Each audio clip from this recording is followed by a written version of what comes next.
Hi guys! Good afternoon! So may bago tayong video ngayon guys. Mayroon akong pritong isda. So dalawang guys, apat ito kahapon. So kinain ko yung isa in-steam ko para kay aso. So dalawa yung natira guys.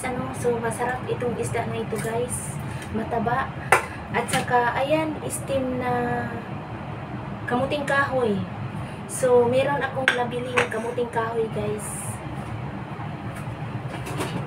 So, ito yung nabili ko kahapon, guys. Kasi nga, pumunta ako ng palengke. So, nakakita ako ng kamuting kahoy. Kasi nga, ang tagal kong naghintay nito, guys. Ang tagal kong naghintay ng kamuting kahoy. So, kahapon, meron na siya. So, bumili ako, guys, no? So, 4 na piraso, guys. Ito yung mahahaba na 3. Tapos, merong maliit kahapon, yung maliit guys, ayan, binalatan ko at in-steam. So, ito yung kakainin natin guys. Kasi, ito guys, plano kong gumawa ng cassava cake. Baka tomorrow guys, no? So, gawa tayo ng cassava cake. Kasi na-miss ko na yung cassava cake. So, ayan guys.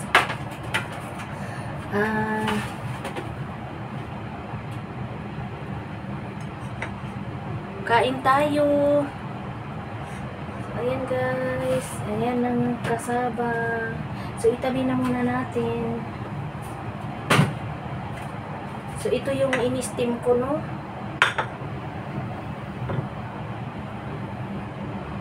Ayan ako, may tumawag.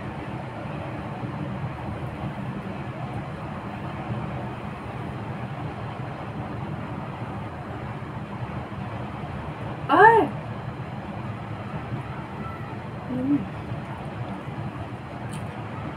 Ang sarap.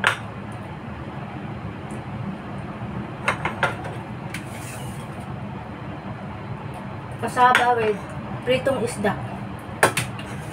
Tapos nagsaing ako ng kanin sa palayok. Ayan guys. Siyempre mahirap na guys mabitin, no? So dahil nga may pritong isda tayo, so hindi pwedeng mabitin. So, kailangan may tayong kanin. So,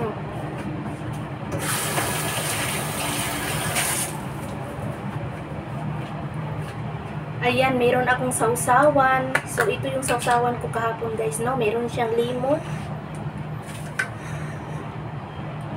So, guys, mahilig talaga kasi ako sa root crops. Para akong, taga-bundok. So, guys, no? Pwede na tayo sa bundok tumira. So, guys, pag nagkaedad na pala tayo, parang, yung simple life na lang yung gusto natin. Parang, gusto na natin sa bundok tumira.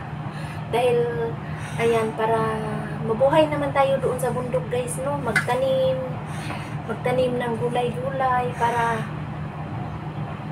pag hindi na tayo abroad, nandoon na tayo sa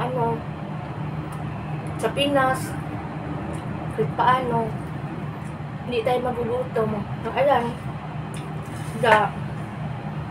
so lubukan ko lang talaga guys mag-steam, no? Paano yung so yung kamuting kahoy, siya yung matagal kasi guys ng kamuting kahoy, matagal yung ma-harvest. Depende siguro guys sa lupa na pinagtaniman mo. Siguro kung magandang lupa at matabang lupa, dali lang tumubo siguro. Dali mong magkaroon ng laman. So ito guys, wala na kasi akong bagoong, naubos na. So makagawa ulit. Makagawa tayo ulit ng bagoong. Yan, kain na isda. Saw-saw. Kakaalis lang yung binata.